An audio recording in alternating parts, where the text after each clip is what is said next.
So super. So I've got sort of 3 minutes past the hour. Why don't I start with a bit of housekeeping, since that's a perfect segue from what's happening in the chat. Those of you who might be thinking, I don't see a chat and I don't know what they're talking about. So we do have chat enabled, but that is only enabled for all of you to speak with all of us. And that's just so that we can keep an eye on things and also just make sure if you wanted to ask questions or let us know about anything, we can see that.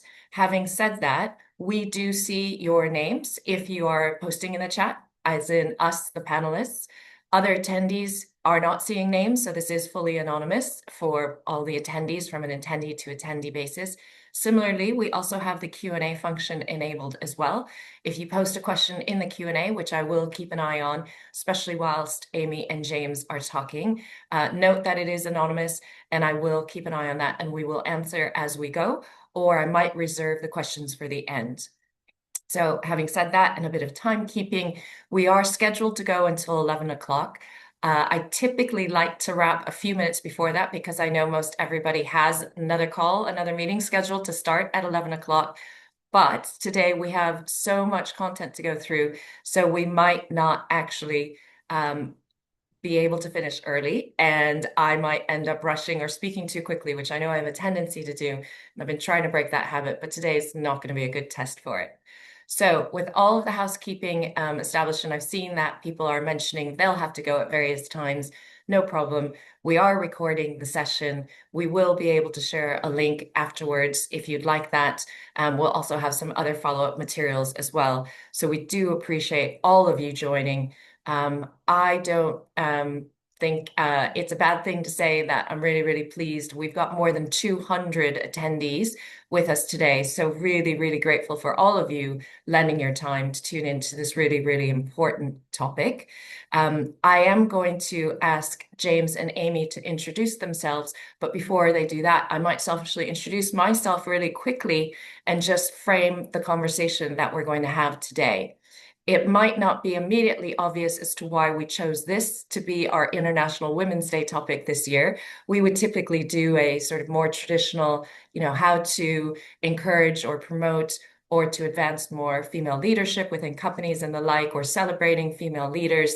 And because of what we do at Fertifa, which is employee benefits, and having historically started with reproductive, hormonal, and sexual health, but now looking to address other underserved areas of healthcare, including neurodiversity, even weight management, or non-urgent infant care.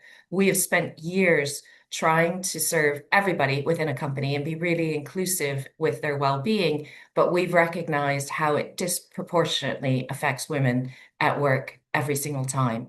So for that reason, we have been really, really excited about the changes that are coming in with the Employment Rights. It's Employment Rights Act now. Sorry, that should be corrected on this. No longer a bill, but the Employment Rights Act. After years and years of campaigning, tireless efforts by so many people to see some of this come in to play. And we thought that there are some particular points, whilst all really important, that will again affect or disproportionately be impactful for female employees, hence wanting to highlight those for International Women's Day this year, and because some of these changes will come into practice as soon as next month.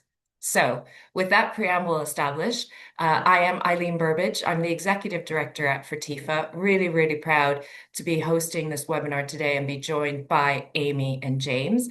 And if I could ask you each to introduce yourselves really quickly, that'd be great. Amy? Thank you, Eileen. My name is Amy Wren, and I'm a senior counsel and knowledge lawyer at the employment team at Farrer& Co. So as a knowledge lawyer, I've got a slightly different job from sort of your classic solicitor in that I'm responsible for the knowledge function in the Farrer& Co employment team. So that means I support both my team members and also our clients to understand legal developments and what it means for them in practice to make sure that they stay at the forefront of the law. And as you might expect, with everything going on in the Employment Rights Act, it's been quite a busy year, 18 months, making sure that employers know what's happening and how they can practically prepare for everything. Thank you, Amy. James? Hi, Eileen. Hi, everyone. So yeah, I'm James Tamm. I'm senior counsel in the employment team at Taylor Wessing. unlike Amy, I guess I am a normal solicitor, in the sense that I do all the normal fair and things that you'd expect. I qualified as solicitor in 2007, so quite a long time ago now. Started off doing claimant work, so seeing things from that side of the fence. Um, Spent quite a number of years leading a team of lawyers, about 100 lawyers at a fixed fee provider. So dealing with the kind of strategy, operational, people issues that I'm sure many people on the call deal with day to day. And now I'm back to more the traditional lawyering, if you like, so dealing with employee relations issues, 2P, employment tribunals, workplace disputes, the usual full remit of advice in that regard. Amazing. Thank you both. Clearly, you're not short of work to do or demands on your time. So we do really appreciate both of you taking the time to join us today. Amy and James are doing that just very generously, giving up their time with relatively short notice too, I don't mind saying. So I really, really appreciate their being here. And of course, all attendees. A couple of more points, just because I see them asked a couple of times or more than once in the chat. We don't have that many slides, but they will be shared or available after the webinar, so you don't have to take copious notes unless you'd like to. The other question that keeps seemingly coming up is about the sound and the echo. James is diligently wearing headphones, Amy and I are not, but as we are sort of saying and hearing from others, I don't think everybody has the echo or the feedback, and so perhaps there are multiple windows that might be open on your laptop or your computer, but we have checked and it does sound like everything should be okay on our side. And then finally, I'd said it early on, but the chat that is open, if you do want to use the chat function, does allow you to chat with us. And so as you can tell, I'm already really grateful for the feedback that we're getting that way, but it's not a all attendee chat as we're trying to maintain anonymity for everybody. There is also a Q&A function as well. So with all of that said, this is a very busy slide. Everyone doesn't have to take copious notes. You can maybe screenshot it if that's helpful, but we will send a version or a variant of it afterwards for those who want it. This is by no means comprehensive or meant to be exhaustive or to be taken as legal advice, but it is our Fertifa sort of way of illustrating some of the key points or key highlights of the Employment Rights Act. And what you'll see that we've done is we have ordered these sequentially in terms of maybe chronologically when they might be impactful to HR teams and to companies. And then we've also highlighted in the green outline with the green tick box, the ones that we think might disproportionately have an impact on female employees. Naturally, that's not to say that, again, it's exhaustive. We understand that, of course, unfair dismissal, shift protections, the right to join a union, for example, all of that also impacts women. But we thought these 7, because we didn't think we'd have time to talk about too many more, if even getting through all of those, were the ones to potentially highlight and really to focus on, if that's okay. So going back, this was all of them, then cutting out the noise and just focusing on the ones with the green outlines. These are the 7 that we are proposing to talk about today. Again, we've now got another sort of 49 minutes or so, maybe 45 if I try to give people back a couple of minutes before their next meetings. And the proposal for this session, or the format that we had been talking about, is that I'll just ask Amy and James to talk about these sort of one after another. I'm not going to ask them both to opine on each, because then we would probably definitely run out of time. But I'll turn to each of them for various ones, ask them for their views, maybe where we stand presently and what people are accustomed to, particularly what employees might be accustomed to or expecting, then the changes that are coming, what that means or the implications then for the business and of course for individuals, and maybe if I can sort of milk them for free advice, what Amy and James would counsel, their clients, if their clients came to them and said, how should we be prepared? That's sort of the context, but I'm hoping this can be a free-flowing conversation. I'd promised Amy and James that no prep was needed. We are just tapping on their expertise and their years of wisdom, and in thinking about, from a practical point of view, how we're thinking about female employees, how these changes are going to hopefully address some of the systemic inequities that have been faced throughout the years, and why hopefully we are making progress. So, with all of that said, we'll start with the first one in the upper left-hand corner and day one leave. This is a really unfair synopsis there, what we've just sort of written there. But Amy, I was hoping you could maybe take us through this one and share some of your thoughts with us, if that's okay. Absolutely. Thank you, Eileen. So you'll all, I'm sure, be very familiar with the current position on paternity leave and unpaid parental leave. Currently, eligible employees can take 2 weeks paternity leave, but they need to have 26 weeks service at the 15th week before the date when the child is expected to be born or when the date of placement.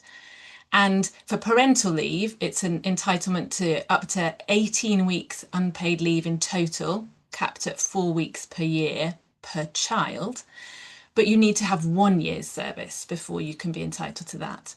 The change that the Employment Rights Act is bringing is making that a day one right for all employees. So there'll be no qualifying service. As soon as you start, you'll be entitled to paternity leave and you'll be entitled to unpaid parental leave.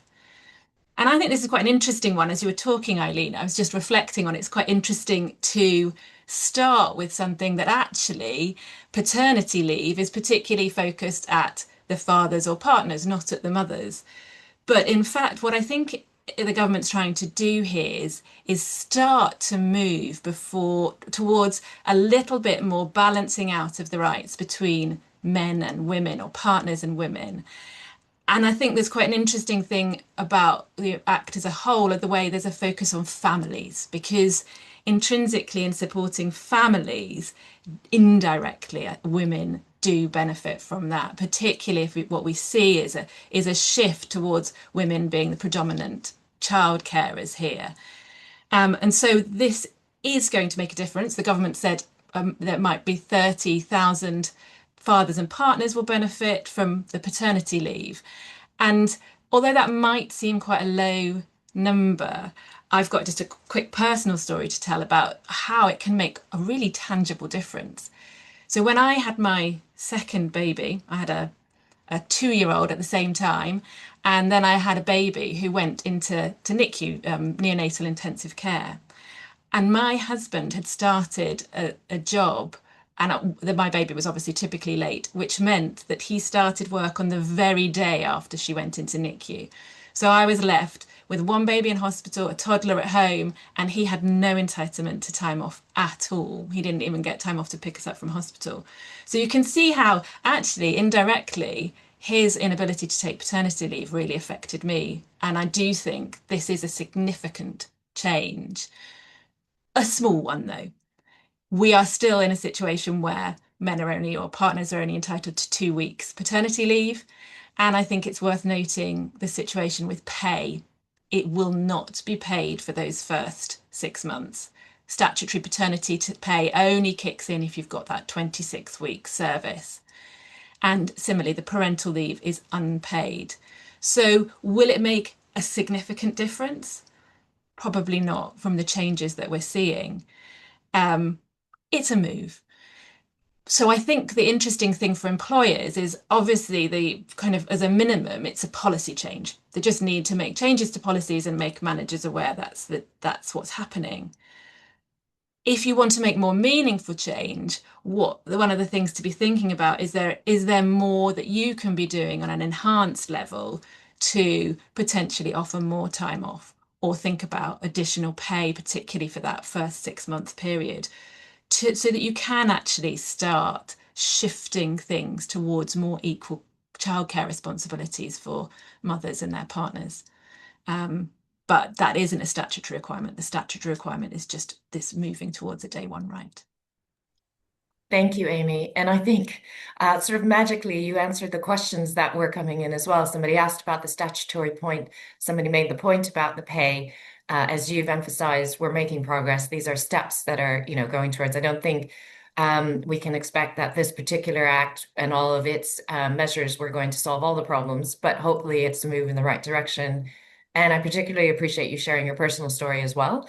It's a really great point, I think, to have started on this topic because, like you said, whilst it's termed paternity leave, and we're talking about what impacts female employees, it's clear that a lot of what has been a burden, or some people might consider sort of a penalty, or the disproportionate sort of load on female employees in the workplace has to do with the balance and the expectations of all genders, right? And all people within a workplace. So thank you Absolutely. so much for that. Thank you. And I don't know if James, you had anything you wanted to add, but if not, I was going to ask you then to take us through the statutory sick pay points. Yeah, thanks, Eileen. I'll dive straight in because I guess there's a lot of ground to cover really. I suppose the SSP reforms aren't particularly glamorous, but they're going to impact, lots of different things: payroll systems, policies, absence management frameworks. And there's been two bits of research that have come out in the last couple of weeks, one over the weekend. The first was a survey by ACAS that said that these changes to sick pay eligibility are expected to have the biggest impact of any of the reforms under the ERA. And then there was more research from the TUC, I think, over the weekend that said these changes are going to impact 4.7 million women who will benefit from the new rules, including 830,000 who've never previously qualified for SSP. And that's because obviously women are disproportionately represented in sort of part-time work, lower paid employment, insecure work, 0 hours, etc. So they were falling through the cracks of the old regime, really. And I think there were two reasons for that. There were two barriers in the old regime that was causing that. The first was what's called the lower earnings limit. So to qualify for SSP at all, you had to earn over £125 a week. If you don't get anything. So again, that's going to impact the sorts of categories of workers I've just mentioned. And then the second barrier was the waiting days. So even if you did qualify for SSP, that wasn't payable for the first 3 days of any absence. So you go off on sick on Monday, you don't get anything until Thursday. Um, and obviously that causes a number of problems in and of itself. Presenteeism, I think we're all familiar with that. People attending work when perhaps they shouldn't be, they're too ill. That can obviously impact colleagues. Productivity can be affected across teams if you've got a number of people off. So some of the changes that we're seeing in the ERA are obviously designed to address some of those problems. And there are three main changes really. The first is the removal of the low earnings limit. So SSP is now payable to all employees, regardless of their earning levels. And that's obviously going to benefit female workers, as the TUC research over the weekend showed. The second reform is SSP payable from day one. So the waiting days are now completely abolished. So SSP is payable from the first day of sickness, including where absence is just a single day. That all can also be helpful in relation to phase returns. Often in a phase return, you get a situation where someone isn't paid for all the days that they're doing the phase return for obvious reasons. But SSP now is filling in the gaps, if you like, around that. And obviously should help address the issues of presenteeism as well. The last reform is a percentage-based approach for lower earners. So under the old regime, SSP was flat rate, currently £118.75, which created a bit of an anomaly of people who were sort of at that lower end of the scale. So the Act addresses that by saying that the weekly rate of SSP will be the lower of the prescribed rate, whatever the government sets, or 80% of the employee's normal weekly earnings. Now, the government's acknowledged that for some employees, especially ones that are earning just on the lower earning limit, that might mean that they actually get less SSP in certain circumstances. But the response to that was simply, well, they get the removal of the 3-day waiting period now more than compensates for any losses that they might be suffering because of that. And actually, a 3-day sickness period covers, I think, 80 odd percent of all absence. So that's where you see the bulk of the absence. So the removal of the waiting days, as I say, more than makes up for any of the issues that we may have seen. And I think that thinking of the female rights aspect of this, then obviously the old system wasn't really designed with women in mind. I don't think a lot of people have fallen through the cracks in care work, retail, school support staff, overwhelmingly female workforces. So these changes are certainly going to benefit um, those categories of workers. And I think in terms of practical steps for people on the call, look at your policies, make sure they're up to date. That they set out what the new eligibility requirements are, what people are going to get. I think communication is an important thing as well, especially if you have people in your workforce who are at that lower end of the scale as far as earnings concerned. Make them aware of these new enhanced rights that are coming in, because a lot of them won't know about them. And then I think the third consequence to think about is that with these enhanced rights, if you're only paying SSP, you're probably going to see an increase in sickness absence in the short term, because people aren't incentivized to attend when they are ill. So that's something to certainly keep an eye on in the short term. But look, I guess the overall point is it's a step in the right direction, but it's set the floor, not the ceiling, so to speak. And SSP is not particularly generous. I mean, when you think of the average UK salary is about 38 grand a year, so 700 pound a week. SSP is 118 pound a week. It's not great, and obviously, because of that, a lot of employers choose to make enhanced payments, which I think it's certainly the way to go in these kind of situations. Thank you so much for all of that, James. I feel as if I misled folks. As I said they wouldn't have to take copious notes. But actually, as you detailed and as you'd said or warned us, there's a lot on this one. And I Yes. appreciate you taking us through some of the calculations in it without going through every potential permutation or possibility. If you don't mind, there have been a few questions that have come in. So I'll Okay. just maybe sort of flag them your way. You'd already acknowledged, because somebody was asking how you think this is going to impact how people take sick leave and whether or not they're going to choose to do it more or less. So I appreciate you already mentioning that. Somebody has asked whether or not this will also apply to 0-hour contracts. Yeah, it does absolutely. It does. They previously would have fallen through the gaps, but now you'll be looking at, how much they earn in a week, averaging that, and perhaps paying 80% of what they would normally earn, or 118 pounds 75 a week, whichever is the lower of those two amounts. But yeah, it absolutely does cover. It covers everybody, does include 0 hours employees as well. Okay, amazing. Thank you. And then somebody else has asked whether you could further clarify paternity statutory sick pay. Um, that's not really a thing. Okay. So the So two it's are yeah, just not yeah, related. You've two either two got the two one or the separate other, rights. right? Yeah, you're Yeah. you're either on paternity leave or you're off sick. Yeah, they're two standalone rights. Okay, thank you for that. And as you said, you've already sort of covered why this can disproportionately affect female employees or the impact there. Here at Fertifa, when we support individuals and or their partners or spouses with women that might be going through, certainly perimenopause, menopause, but also what others might think of as normal menstrual health, endometriosis, PCOS, and the like, we do know that women on average can take up to 9 unplanned absences per year, or basically sick days a year. And so, again, thinking about statutory sick pay and changes to that is really important, given the things that really happen through everyday life, in addition to maybe life journeys. So, thanks for taking us through that, or at least giving us the overview. I'm going to stick with you, James, if that's all right, and go to the next topic, which is regarding sexual harassment.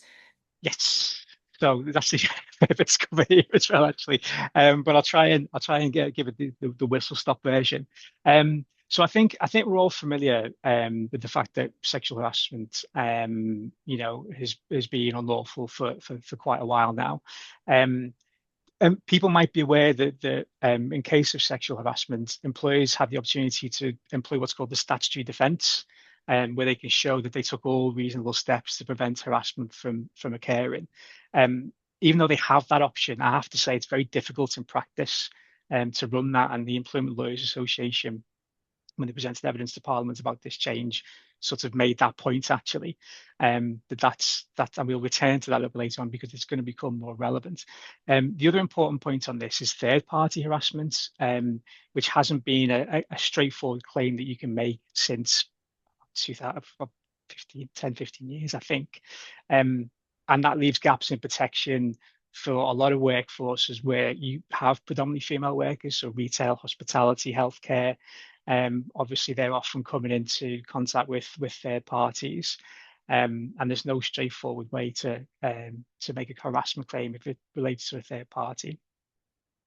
The other thing to mention, obviously, quickly, is that I'm sure everybody's aware that the law around sexual harassment changed back in 2024, 25, where an amendment to the Equality Act introduced a new proactive duty, which required employers to take reasonable steps to prevent sexual harassment.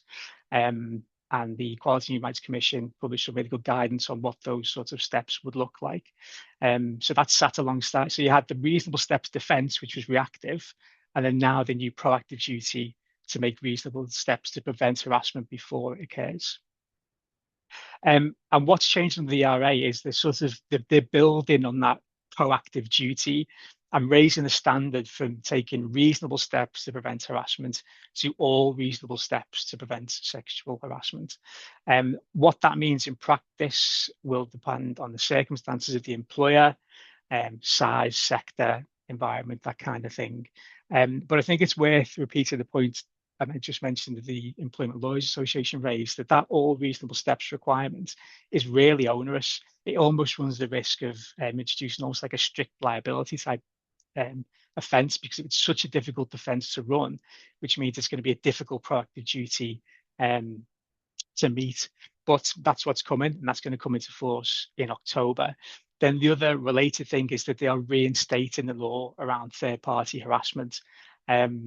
And again, this sets the bar really high for employers. So an employer will have permitted a third party to harass one of their employees if the harassment takes place in the course of employment and the employer failed to take all reasonable steps to prevent that from happening. So again, really onerous, really high bar for employers, which does make things very, very difficult. And again, that's coming into force in October. Related to that, is that the government is going to have a power to specify by regulation what reasonable steps will look like.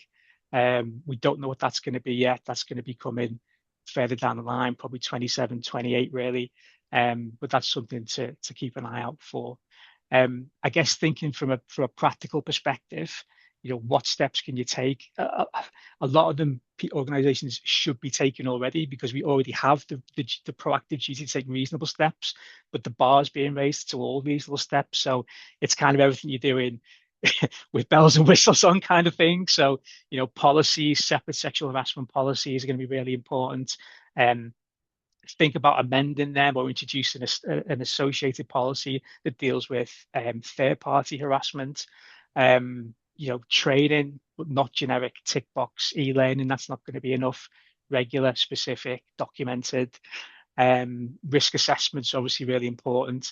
And again, the Equality and Human Rights Commission has produced some really good guidance on what a risk assessment should cover. Think about your reporting mechanisms.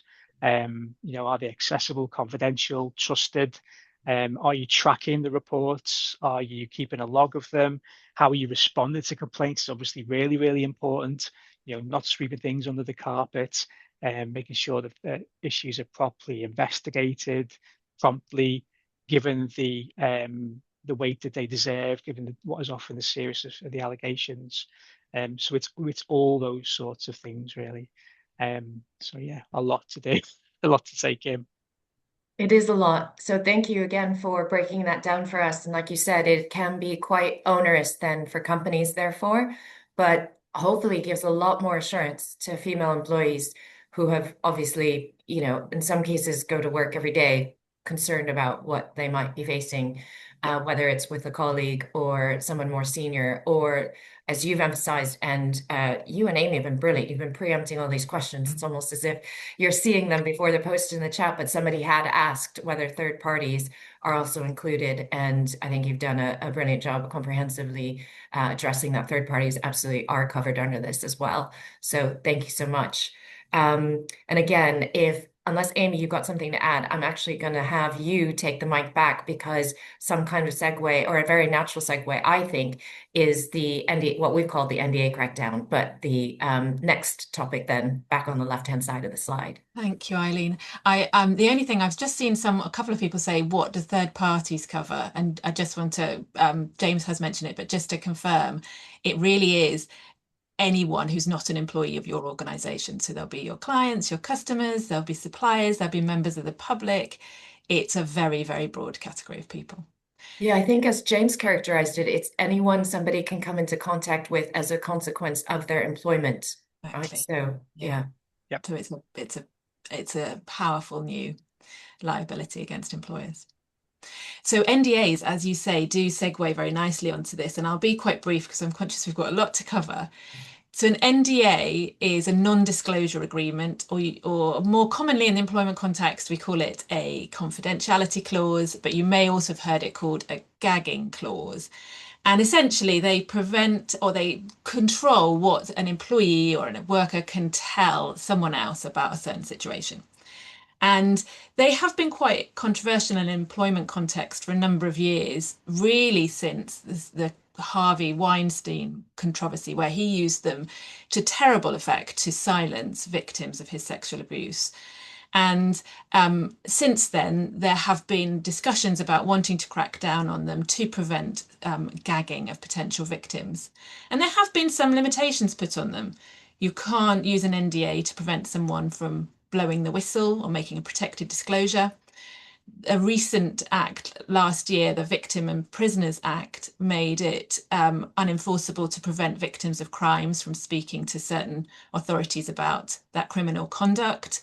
And also the Solicitors Regulation Authority, which governs the work that James and I do, has rules against preventing people from speaking to regulators or criminal authorities. So you'll often see NDAs with carve-outs in settlement agreements for that very reason. Under the Employment Rights Act, what is changing is that NDAs will be void to the extent they seek to prevent someone from making a disclosure about discrimination or harassment under the Equality Act. And that's all types of discrimination or harassment, and other than currently victimisation, which is a little bit of an odd one why it's not covered, and I suspect it will be scooped up and covered later on. And it will apply to all agreements other than those which the government calls accepted agreements, and we don't yet know what those will be. And this is one of these ones where we don't actually, there's certain information we don't know yet. Like we don't really know when this reform is going to take place. The government has said as soon as possible, but we don't have a date. Um, so that's really all we know about this at the minute. But what is clear is that it is going to change the landscape as far as an employer's ability to control confidentiality around discrimination and harassment. It really is going to take confidentiality off the table and runs a risk that it will become public knowledge, no matter what an employer tries to do to settle it. And I think that's going to be a powerful shift. And for a lot of women, it's going to be significant because it will mean that they aren't silenced. Hopefully, it will create a more open and transparent society, really, where these things are talked about more and people don't feel that one of the criticisms of confidentiality clauses is even with the carve outs that people felt stifled.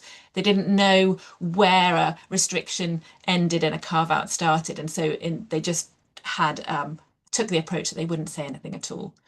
And by taking this confidentiality off the table, actually, hopefully, it will mean more transparency. And for employers, it's a very different mindset. NDAs will not be able to be used as routine in these sort of situations.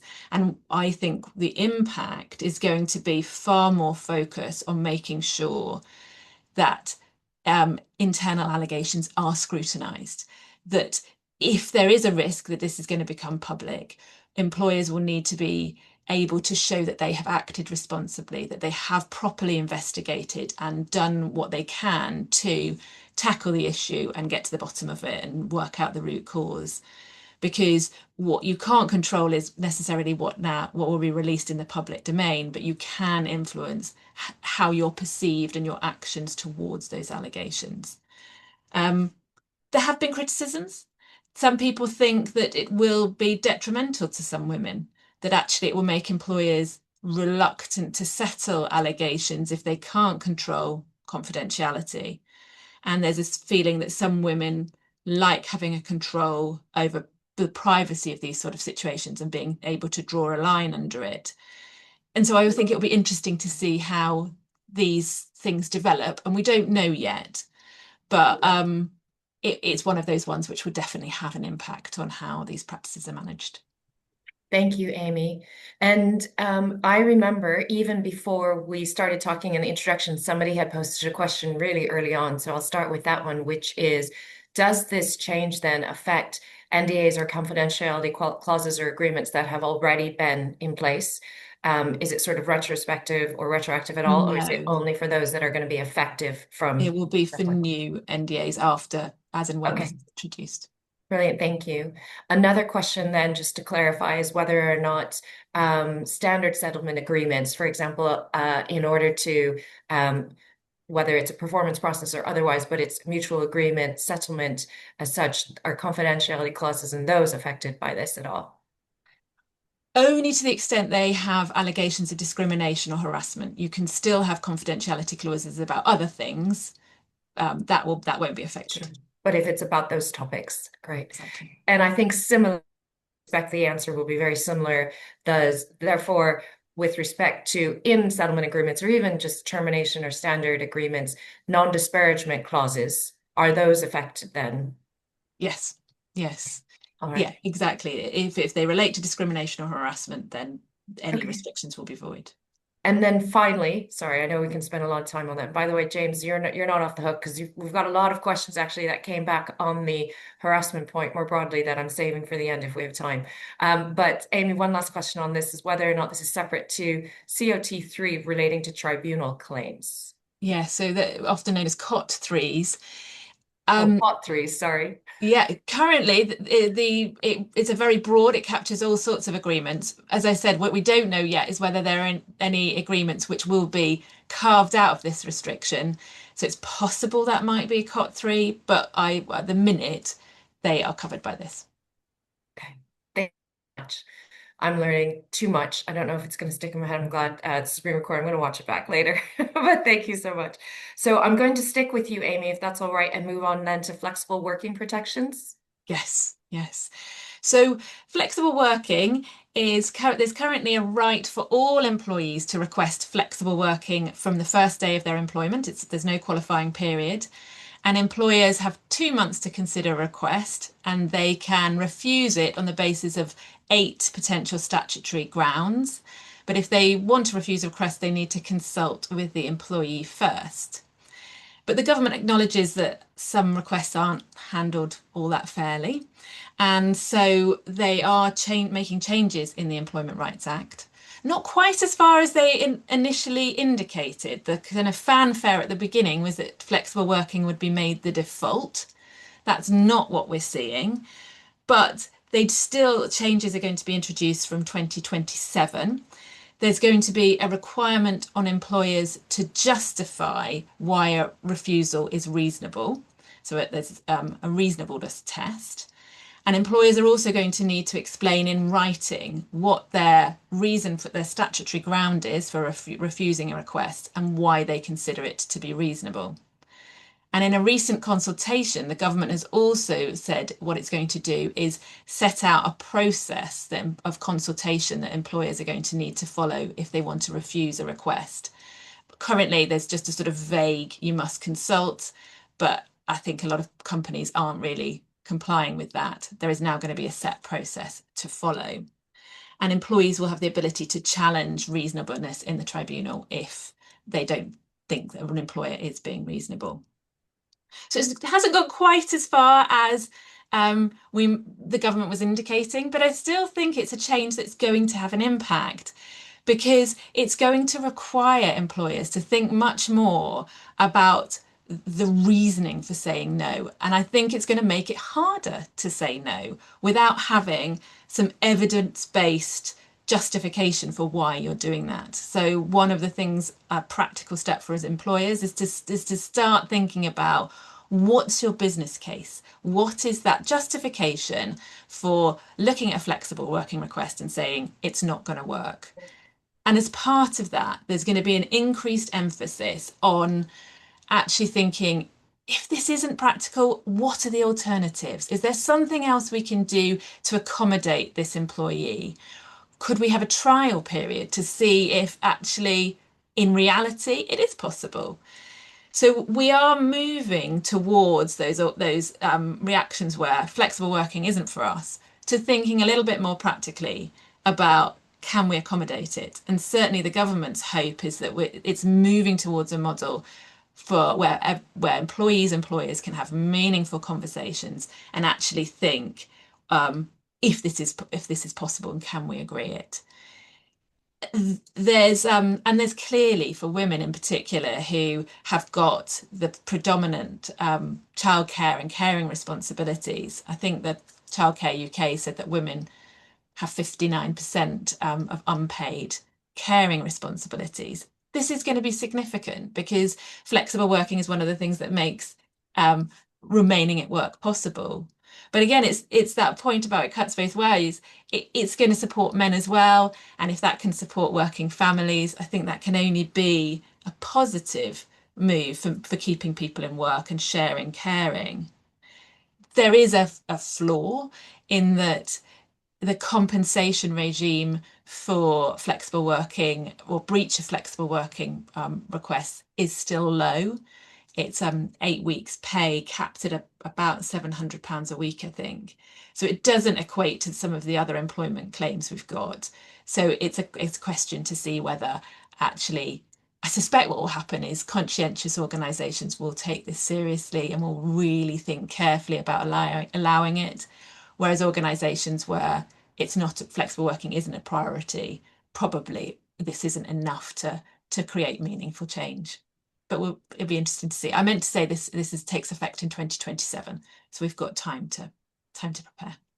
It's a great point. Thank you. We've got that in the upper right-hand corner of these boxes, but thanks for calling that out, that we've moved into the implementation and compliance required from next year now. And thank you for that overview. And you mentioned again the disproportionate impact on female employees for childcare and such. It's elder care as well that really Absolutely. disproportionately affects women as well. We know and we recognize and appreciate some people have commented a lot, if not all of these, also impact men, of course. But Yes. given it's International Women's Day, we are intentionally focusing and spotlighting sort of the impact on female employees. So thank you so much. Yes, and families, as I say, I feel like Yeah. that this is one of these examples where working families will benefit. Absolutely. Thank you so much, Amy. So hopefully James has gotten a sip of coffee in there, and because I'm going to put the spotlight back on him or ask him then to take us through the increased protections for new mothers. Yeah, no problem. I don't actually like coffee. I'd say this is a surprise for you, but yeah, sip of water, keep Yeah, me see going. there, Amy's hydrating. So yeah, I think the most important thing to flag about this actually is it's one of these new provisions where we don't quite know what's going to happen yet because the Act creates powers, but the detail is still being consulted on, and implementation isn't expected until maybe 2027. So it's one of those ones that's sort of in the middle distance rather than something that's going to change in the short term. I guess it's worth making the point that there are a couple of relevant protections here that exist at the minute, which I'm sure we're all aware of and keep in mind day to day. The first is obviously the right for a pregnant employee to return to work. And how they return to work depends on how long they've been off. So if they've been off on ordinary maternity leave, which is the first 26 weeks, they have the right to return to the same job on the same terms and conditions. If they take additional maternity leave, so anything beyond 26 weeks, it's the right to return to the same job. But if that isn't reasonably practicable, um, the employer may offer a suitable and appropriate alternative. Alongside that protection is redundancy specific protection, essentially, which is where a redundancy situation arises during the protected period. So that 18-month window from childbirth, and it's not practicable for them to continue employing the employee under an existing contract in a redundancy situation. The employee has the right to be offered a suitable alternative vacancy. So effectively, as far as alternative employment is concerned, they jump to the front of the queue, and they have the obligation to be offered anything that is suitable and alternative. Now, what's changing is that the government is looking to enhance that right and the protection around people returning, mothers returning to work after maternity leave. Um, and what we have is, first of all, a provision in the Act which says that the government can make regulations which is and what they've stated they intend for them to do is to make it automatically unfair to dismiss a pregnant employee or new mother until she's been back at work for at least 6 months after giving birth, save in specific circumstances. And obviously, that's much wider than the existing preferential treatment you have in a redundancy situation. The second new provision is that a similar right to make regulations, um, but for different sorts of statutory family leave, so not just maternity leave. So that could be statutory adopted leave, shared parental leave, neonatal care leave. And again, the right at the minute is just to make regulations governing what might happen to people returning in those circumstances.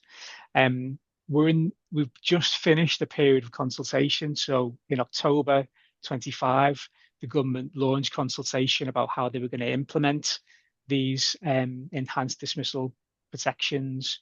The consultation covered whether there should be, for example, a stricter general test of fairness that applies to pregnant women and new mothers, or whether they should narrow the existing 5 potential fair reasons for dismissal. The example they gave was that instead of dismissal being potentially fair on the ground of conduct, it'd be limited to gross misconduct. But as I say, we still don't know what that's going to look like because the consultation only closed on the 15th of January, and we don't know what the government's response to that consultation is going to be. I think that one point to make here is that, and the government acknowledged this in a fact sheet that they produced, is that these are obviously quite complex issues, and trying to strike the right balance is going to be really, really important.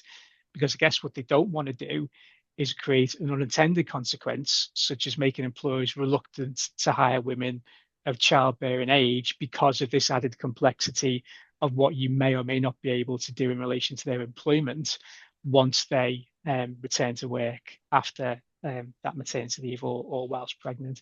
So I think in terms of practical steps, it's a bit early to suggest anything, to be honest, because much is going to turn on what exactly these regulations are going to say about how the protection works in practice, the circumstances under which dismissal may still be regarded as fair, but it's certainly one to keep a close eye on because, again, I think we say this a lot about the Employment Rights Act, and I mentioned this to him before we started. If one of these things was happening, it would be a big deal. But the fact that there's about 25 of them all happening, within the space of 18 months, it really is a seismic change. So, yeah, you probably don't need to worry about it right now. But as the situation develops, more information comes out, you're gonna have to keep a close eye on it because it's going to be, really, really transformational. Thanks for that, James. And yeah, there were a few questions that have come up with respect to what happens if there's a corporate restructure or anything like that. But appreciate your advice, very calming, sensible advice to just sit tight and wait a little bit as the consultation carries on. And thanks so much for that overview. Um, Going back to Amy, and I'm afraid I haven't left you very much time. Canter through. We, we've saved the best for last. Do you mind taking us through the action plans that are then required from, I think, voluntary from April next month this year, but then mandatory from next year, please? Absolutely. So, about 6 or 7 years ago, large employers with 250 more employees, have been required to publish their gender pay gap data on a public website. But that's as far as the obligation has gone. There's no requirement to do public action plans. Employers can voluntarily publish a narrative, but that tends to give context rather than action. And that is all changing. So it's voluntary from April 2026, so next month, or mandatory from spring 2027. Those same large employers with 250 or more employees are going to be required to publish one action relating to reducing their gender pay gap and one action about providing support for menopause. And I think it's quite stark if you look at the government's own published statistics that there is clearly quite a lot more to do in this area. We've still got a gender pay gap of around 13%, and 8 in 10 women apparently say that there's no support for menopause at all in their workplace. And I was really heartened recently to see, in fact, it was just last week for International Women's Day, the government published guidance on these action plans and also 18 evidence-based actions that employers could adopt. And they're really thorough, very helpfully written, very pragmatic, setting out clear steps for employers to follow, and very much targeted at some of the barriers towards gender equality in the workplace. So, if I were to give you one practical action relating to this, I would encourage you to read that guidance. Someone said, where can you find it? If you just Google gov.uk action plans, it should come up. I'd really encourage you to read them and think about actually how can we implement some of these in the workplace. And the guidance very much encourages you to try and tailor it to your particular gaps when it comes to gender pay gap and menopause support, consult with employees to think about what might have the most meaningful impact. And if we're thinking about impact on women, clearly this is significant because it's very much changing from passive reporting of statistics to actual meaningful action. And I think we're going to see a real significant change as a result of this in a positive direction.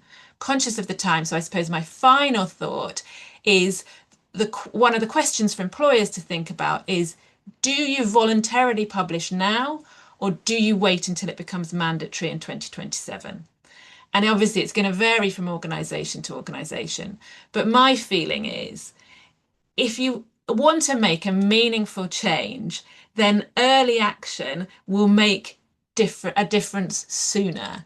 But also, from a kind of visual perspective, I think investors, employees, customers are much more interested in this sort of thing and seeing what organizations are doing. So if you can take practical steps now, not only does it actually look good, but also you'll avoid that kind of mad, frantic rush when it suddenly does become compulsory. So there we go. That was my whistle stop tour. Thank you, Amy. There was a lot, so I appreciate how succinctly you covered that and the sort of points of emphasis for now. And I did put in the chat the link to the government guidance. They even have a separate link for specific examples or actions that can be taken, for example. So thanks again for running us through that. I am sensitive to the time. It is 5 minutes to the hour, and I did promise or say I would try to give people a few minutes back. If I may, though, there's just one question that came up a few times for James with respect to flexible working. I think that was James that you were No, covering, or was that that was Amy? me Sorry. actually. Okay. On Off the flexible hook. working, you're off the hook. A lot of companies obviously probably trying to stress for a return to office, trying to stress the Yes. collaborative aspects and benefits of having people in the office. Quite a number of people ask whether that's sufficient sort of reasoning to reject, flexible working requests, or there has to be more detailed or substantial evidence or otherwise. Oh, it's very topical at the minute, the return to the office. And employers do have quite broad discretion over this, but what's important is that they take the time to actually think about it rather than just sort of say, oh, yeah, it's nice for collegiality. Consciously have a discussion about why does it help collegiality? Have we got evidence that supports this? What's important about it for our workplace? How do our teams function? And that they sit down and do have a meaningful discussion about this. I think as long as they can show that they have got a business case and have done some thinking behind that, then that is evidence of reasonableness. But what I would say is try to avoid blanket bans. And so if you do have individual requests, as well as having a policy, then also be seen to think about them on an individual basis, even if what you say is refer back to a policy. But there are circumstances, for example, if someone's got a disability, that means you might need to think particularly about their circumstances as well. But I also think it's important. I think what COVID has done has moved us forward like light years in terms of hybrid working. But it's important not to lose sight of the fact that flexible working is broader than that. And so, actually, if someone comes asking to just work from home, having a conversation about alternatives is also important, and not to get too narrow in thinking about flexible working. Thank you very much. Sorry, just one more point, Yeah, if I no, may, don't because hold. it's linked, and I appreciate tight on time.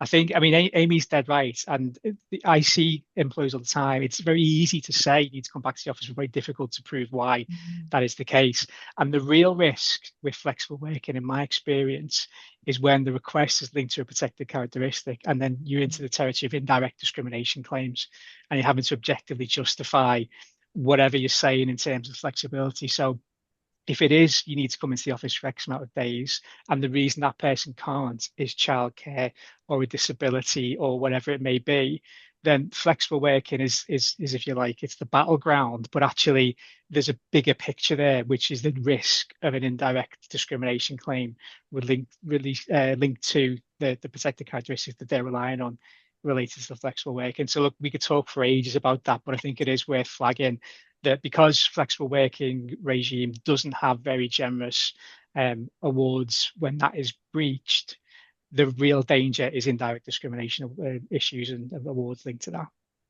No, that's really very clear. So don't apologize. Thank you for reiterating the point. And I don't know if the two of you have been able to keep up with the comments in the chat, but everybody has unanimously sort of made the point of saying how clear and concise you've both been, how really helpful you've been in breaking things down, how it's much, much easier for them to absorb and consider for what they've got planned for their organizations. So I just want to take the chance. I know I haven't given people very much time back, but in this last minute, to thank you both, Amy and James, so much. You both know how much you've done or how generous you were to respond to my request, my ask, my begging to join the webinar. But you've been absolutely superstars, brilliant, far better than I think anyone probably expected when they joined or registered for the webinar. The feedback reflects that. So thank you both very much. And Thank you. thanks to everyone who joined and who listened in live. Like I said, we had more than 200 of you with us. And that's just stupendous. We really appreciate everyone's attention to how important these measures are, how they will impact all employees, of course, but in particular female employees, as we wanted to shine that light commemorating International Women's Day. So thank you so much again, Amy and James. Really, Thank you really for can't having thank you us. enough. And hope everyone has a good rest of the day. Thank you. Thank you. Thank you.